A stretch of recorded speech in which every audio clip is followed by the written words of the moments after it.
तो एपिसोड की शुरुआत होती है हमारी अर्थ से। हमारी अर्थ पे तबाही मची होती है और जो एक इंसान होता है या फिर कह लो एक डीमन, वो कहता है कि एक आखिरी इंसान बचा है, उसको मारने के बाद जो विक्ट्री होगी वो मेरी होगी।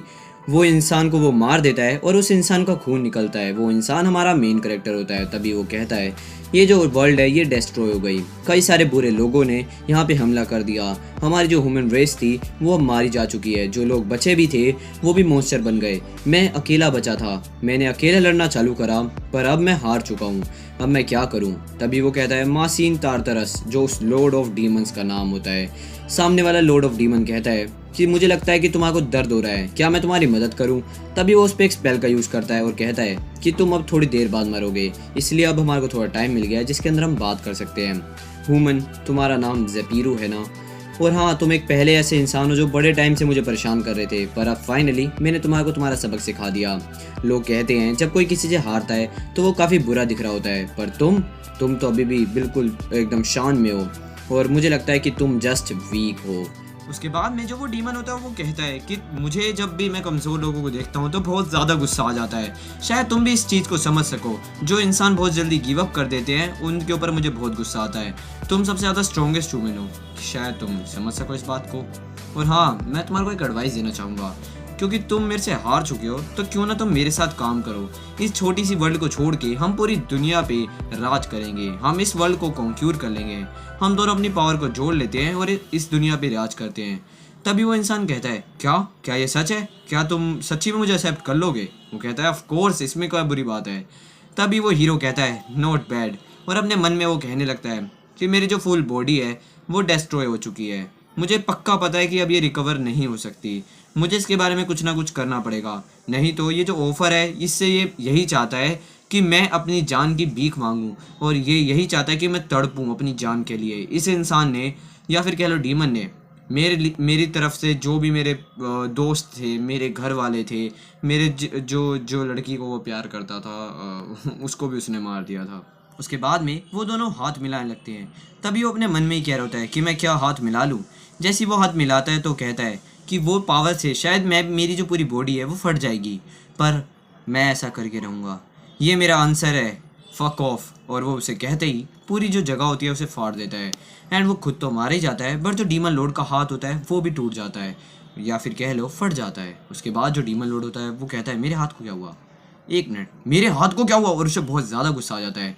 कहता है ज़ेफिर, तुमने क्या कर दिया, तुम एक जस्ट ह्यूमन हो और तुमने मेरे से कैसे ह्यूमिलेट कर दिया मेरे को, मैं डीमन लॉर्ड हूँ। और उसकी डेड बॉडी को बड़ी ज़ोर से मारता है। तभी जो हमारा हीरो होता है वो अपने मन में कहता है कि ऐसे मेरी जो फाइट थी वो एंड हुई। तभी वो उठता है और कहता है हैं, ये मैं कहाँ आ गया।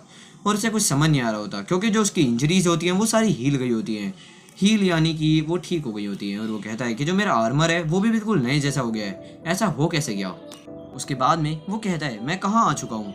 अपने आसपास वो देखता है तो गॉड्स के स्टैचूज होते हैं। वो कहता है अच्छा ये एक टेम्पल है, बट ऐसा टेम्पल कहाँ पे हो सकता है, मैं समझ गया, ये आफ्टर लाइफ है, मैं मरने के बाद यहाँ पे आया हूँ, क्या ये अंडरवर्ल्ड है। बट वो कहता है ये अंडरवर्ल्ड तो नहीं हो सकता, क्योंकि यहाँ पे गॉड है, गॉड वहाँ होते हैं जहाँ अंडरवर्ल्ड नहीं होता। तभी उसके सामने एक लड़की आ जाती है। उसे देख के उसे लगता है कि कोई एनिमी है, एंड वो अपनी स्वॉर्ड को समन करने की कोशिश करता है, बट उसकी स्वॉर्ड समन नहीं होती। उसके बाद में वो लड़की कहती है कि मुझसे डरो मत ज़ेफिर, मुझे पता है कि तुम मारे जा चुके हो और ये तुम्हारे लिए काफ़ी ज़्यादा शॉकिंग होगा, बट मैं एक एजेंट हूँ जिसको भगवान ने भेजा है। तुम्हारे मरने के बाद हम तुम्हारे को सीधे वहाँ पे हेल में भेज देते या फिर कह लो अंडरवर्ल्ड में भेज देते, बट हमने तुम्हारे को नहीं भेजा, क्योंकि जो 3 पावरफुल द सुप्रीम गॉड्स थे उन्होंने ये डिसाइड किया कि तुम्हारे को तुम्हारे पास में वापस भेजा जाएगा। वो कहता है कि क्या तुमने क्या कहा अभी। वो कहती है कि हम ये कह रहे हैं तुम्हारे को कि हम तुम्हारे को तुम्हारे पास में भेजेंगे, इसलिए जिससे तुम अपनी जो एंडिंग है उसे चेंज कर सको। ऑफ कोर्स तुम्हारे साथ और कोई चीज़ तो तुम्हारी नहीं जाएगी, बट जो तुम्हारी मेमोरीज हैं अभी जो तुम्हारे को पता है वो तुम्हारे को तब भी पता रहेगा। उसके बाद में वो कहती है कि तुम्हारी जो पूरी ट्रेन बॉडी है, मैजिक पावर्स हैं एंड जो गेन स्किल्स हैं वो तुम्हारे साथ पास में नहीं होंगी, और हाँ ये तुम्हारे लिए बेस्ट होगा क्योंकि तुम मैनकाइंड में बेस्ट हो, और हाँ तुम ये सारी चीज़ों को तो बड़ी जल्दी सीख जाओगे दोबारा। तभी वो अपने मन में कहने लगता है क्या मैं ये सपना देख रहा हूँ, और जो मेरी मैजिक पावर्स हैं मुझे लगता है कि जो टार्टरस है जो विलन था या फिर कह लो डीमन, वो उसके पास शायद ऐसी पावर्स नहीं है जिससे वो मेरे माइंड को मैनिपुलेट कर सके। क्या ये सच्ची में डेथ के बाद का सीन है। तभी वो उससे पूछने लगता है कि तुम मेरे को चांस क्यों दे रही हो, तभी वो लड़की कहती है कि मैं समझ गई हूँ, तुम्हारे को बिलीव करना काफ़ी ज़्यादा मुश्किल हो रहा है, बट क्या मैं तुम्हारे को कुछ एविडेंस दिखाऊं? वो कहता है नहीं नहीं, मैं तुम्हारे को बिलीव करता हूँ, चलो हम मान लिया कि मैं कर रहा हूँ, बट मेरे को करना क्या है? उसके अपने मन में वो बोलता है क्योंकि इस दुनिया में कुछ भी फ्री नहीं है, तुम भी मेरे को इसलिए चांस दे रही हो, शायद कुछ तुम भी तुम भी कुछ चाहती हो या फिर तुम्हारा उसमें कुछ फ़ायदा हो। उसके बाद में वो कहता है कि इस दुनिया में जब जो लोग होते हैं उनके ऊपर डीमंस हमला करने लगते हैं तो वो काफ़ी ज़्यादा प्रे करने लग जाते हैं, फिर जो गॉड होते हैं वो कनेक्शन ऑफ कर देते हैं उनके साथ और उनके आंसर्स को बताते नहीं हैं और उनके सेक्रीफाइस हो जाते हैं वो। उसके बाद में वो कहता है कि जो प्रीस्ट उनसे पावर बोरो करते हैं उनकी वो पावर भी छीन लेते हैं और जो बाकी के बचे हुए इंसान होते हैं जिनके पास ना पावर है ना प्रोटेक्ट कर सकते अपने आप को, वो मारे जाते हैं। और मैं इतना तो जान ही चुका हूँ कि इस दुनिया में कोई भी चीज़ जो होती है वो तुम्हारे को कोई फ्री में नहीं देता, उसके बदले में उसे कुछ ना कुछ चाहिए होता है।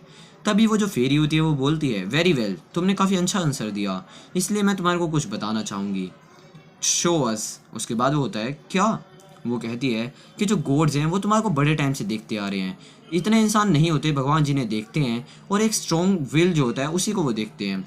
और जो तुम्हारी फाइट थी मोनार्च ऑफ डीमन से जो पिछले लास्ट 5 सालों से चल रही है उसको वो देख रहे थे।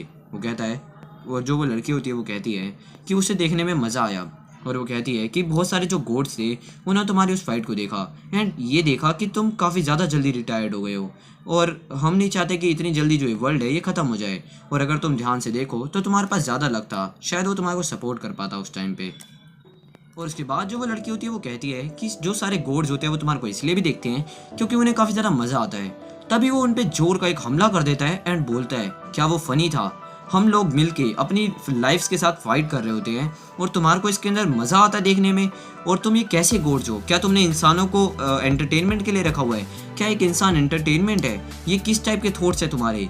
तभी जो वो फेरी होती है वो अपना स्पेल यूज़ करती है, उसके ऊपर एक बहुत ज़्यादा बड़ा जो पैर होता है वो उसे अपने नीचे कुचल देता है, और वो जो लड़की होती है वो कहती है कि अपनी लैंग्वेज को माइंड करो, जो गॉड्स हैं वो हमारे को अभी भी देख रहे हैं। और मुझे लगता है कि कुछ मिसअंडरस्टैंडिंग हो गई है, सो लेट मी क्लैरिफाई। जो गॉड हैं वो तुम्हारे को ही सिर्फ फनी समझते हैं, ना कि किसी और को। तुम्हारी फाइट ही देखते हैं वो, ना कि किसी और की। वो इंसानों के अंदर इंटरेस्टेड नहीं है, बट तुम्हारे अंदर। तुम्हारे को प्रूव करना पड़ेगा in order to get what you want, चाहे वो इंडिविजुअल हो चाहे वो ट्राइब हो। इस वर्ल्ड में कुछ भी फ्री नहीं है। एंड मैं एक और जो गॉड है, हमारी बात बात में ही देखो, एक और गॉड चाहते हैं कि तुम फिर से रिवाइव हो जाओ। तभी हम देखते हैं उस डीमन को, वो डीमन किसी पे हमला कर रहा होता है और वो कहता है कि मैं डीमन लॉर्ड हूँ, मैंने जो कहा था तुमने अभी तक वो किया क्यों नहीं? मेरी रिक्वेस्ट पूरी क्यों नहीं करी तुमने? मैं लॉर्ड ऑफ डीमन जिसने 10 वर्ल्ड को डिस्ट्रॉय कर चुका हूँ, मैं तुम जो एक इंसान है उससे कैसे मार जा चुका हूँ, मतलब मार जा सकता हूँ। मेरे को जोक मत करो, मैं चाहता हूँ कि तुम उसे जल्द से जल्द करो, जो भी प्राइस होगा मैं पे करूँगा, no matter how much it cost. तभी वो कहता है ये क्या कर रहा है वहाँ पे?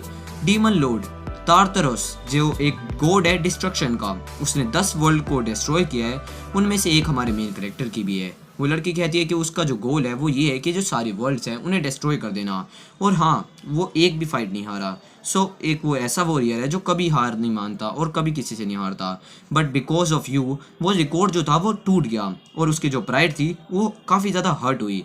तभी वो कहता है अच्छा उसी के रीज़न से उसने मेरे को मारा। और उसके बाद में जो वो लड़की होती है वो कहती है इसलिए जो सारे गॉड्स हैं वो एक रीमैच चाहते हैं, और तुम्हारा जो रिकॉर्ड है उसे तुम इस बार ब्रेक कर देना एंड उसे हरा के रहना। अब वो लड़की कहती है कि मैंने इतनी एक्सप्लेन तो तुम्हें कर ही दिया, तो अब तुम क्या सोचते हो ज़ेफिर? वो कहता है ये क्या कोई क्वेश्चन भी है? वो मरना चाहता है और मैं उसे मारना चाहता हूँ। हम देखते हैं कि अब ट्रांसफ़र चालू हो जाता है, जो वो ट्रांसफ़र पॉइंट होता है अब उसे कहीं पे भी रैंडम सेंड कर सकता है जहाँ पे वो इतनी इनफ पावर कलेक्ट कर ले जिससे वो उसे हरा सके। और एज अ प्रेजेंट जो गॉड हैं वो उसे एक प्रिविलेज दे रहे हैं, और जब वो अपने उस वर्ल्ड में रिटर्न हो जाएगा तो उसे वो प्रिविलेज भी मिल जाएगा और वो अपने बेनिफिट को चेक कर सकता है जितनी जल्दी वो रिटर्न हो जाता है। उसके बाद में वो अपने मन में कहने लगता है कि जल्द से जल्द मैं चांस तो मेरे को मिल ही गया है, तो मैं वापस लौट जाता हूँ, इस अपॉर्चुनिटी का यूज़ करके मैं रिवेंज तो लूँगा ही, और मैं जो सारे गॉड्स हैं जिन्होंने मेरे को गलत तरीके से ट्रीट किया है उन्हें भी मार दूंगा। तभी वो कहता है कि जो कोऑर्डिनेट हैं वो क्रिएटेड हो गए हैं, अब जो टाइम ट्रैवल है वो कंप्लीटेड हो गया है। वो लड़की कहती है गुड लक एंड अब वो चले जाता है। उसके बाद में हम देखते हैं कि कोई जो एक इंसान होता है उसका जो ब्लर होता है, उसका विजन वो ब्लर होता है। उसके बाद में जैसे ही वो आंखें खोलता है तो उसे कोई गाली देता है। उसके बाद उसके सर पे ऊपर पानी फेंक रहा होता है और कहता है कि देखो उसने उसकी आंखें खोल ली, अब वो मरा नहीं है। उसके बाद एक सामने बंदा खड़ा होता है, दो लोग कहते हैं कि देखो उसे, मुझे लग रहा है मैंने इसे कभी पहले भी देखा है। जो वो मार्क होता है उसे याद आ जाता है और वो कहता है कि अच्छा, मैं 10 साल पास में लौट चुका हूँ जब मैं 20 साल का हुआ करता था। वो कहता है कि मैं जो अपनी स्लेवरी जहाँ करता था टेम्पल में, यानी कि वो एक स्लेव है, तो अब मैं वहाँ लौट गया हूँ। तभी वहाँ पे चीफ आता है और कहता है कि वहाँ पे क्या हो रहा है। वो कहता है कि यहाँ पे कुछ नहीं हो रहा, और वो कहता है कि जो ब्रेक है वो ओवर हो चुकी है, इसलिए तुम सारे लोग जो अपने काम पे लग जाओ। वो कहता है बस चढ़। एंड वो कहता है क्या, तुमने क्या कहा। उसके बाद में वो उसे कह ही रहा होता है, पर जो दूसरा इंसान होता है वो कहता है कि जल्दी चलो। उसके बाद में वो कहता है क्या मैंने कुछ परेशानी करी थी यहाँ पे। तभी कोई लड़की उसे कहती है थैंक यू सर। उसके बाद में वो कहती है थैंक यू, आपने मेरे को बचा लिया। वो कहता है ये है कौन। उसके बाद में वो जाने लगता है और कहता है कि मेरे को जो सारी डिटेल्स थी मेरे 10 साल पहले से वो याद नहीं है, शायद ये मेरे को एक पेन होगा। तभी वो कहता है कि हाँ, रिवाइवल प्रिविलेज, मैं उसका यूज़ कर सकता हूँ। उस लड़की ने कहा था अगर तुम कहीं पे भी जाके ओपन प्रिविलेज कहोगे तो तुम उसका यूज़ कर सकते हो। उसने ऐसा कहा था तो करके देखते हैं। वो कहता है ओपन प्रिविलेज। उसके बाद में उसके अंदर से थोड़ी बहुत लाइट आती है एंड वो कहता है वेट, ये क्या है, इस चीज़ से तो मैं सब कुछ कर सकता हूँ और मेरे को बहुत ज़्यादा खुशी हो रही है। एंड इसी खुशी में एपिसोड भी खत्म हो जाता है। तो अगर तुमने अभी तक सब्सक्राइब नहीं किया है तो कर दो एंड मिलते हैं नेक्स्ट वाले एपिसोड में।